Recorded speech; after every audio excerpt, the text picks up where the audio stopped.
కథ చెప్పుకుందాం. కథ పేరు ఒక పిట్ట కథ. అనగనగా ఒక అడవిలో చాలా పక్షులు, జంతువులు కలిసిమెలిసి ఉండేవి. ఒకరోజు అడవికి నిప్పు అంటుకుంది.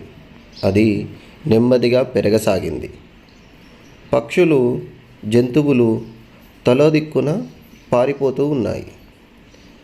చేతగానివి మంటల్లో పడి చచ్చిపోతూ ఉన్నాయి. కానీ ఒక పిట్ట పారిపోకుండా తన చిన్న ముక్కుతో పక్కనే ఉన్న చెరువులోంచి కొంచెం కొంచెం నీటిని తీసుకొచ్చి మంటల మీద పోయసాగింది. అది చూసిన ఒక కొంగ, ఓసి తిక్కదానా, నీవు పిడికడంత లేవు, నీ చేత ఏమవుతుంది? నువ్వు ఎన్ని నీళ్లు పోసినా ఈ మంటలు ఆరిపోవు. పోయి నిన్ను నువ్వు కాపాడుకో పో అంది.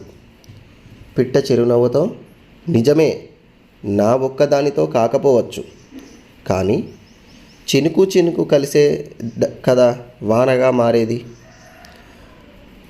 అడవిలో అన్నీ చెయ్యి కలిపితే అడవిని కాపాడుకోవడం ఎంతసేపు అంది. ఆ మాటలు కొంగతో పాటు ఇతర పక్షులు, జంతువులు కూడా విన్నాయి. నిజమే కదా అనుకున్నాయి. వెంటనే అవన్నీ కలిసి పారిపోవడం ఆపి మంట మీద నీళ్లు చల్లడం మొదలుపెట్టాయి. అడవిని కాపాడుకున్నాయి.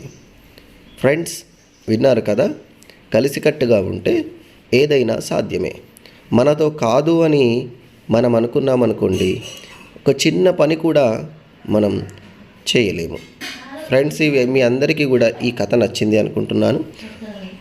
మరుసటి రోజు ఇంకొక కథ చెప్పుకుందాం.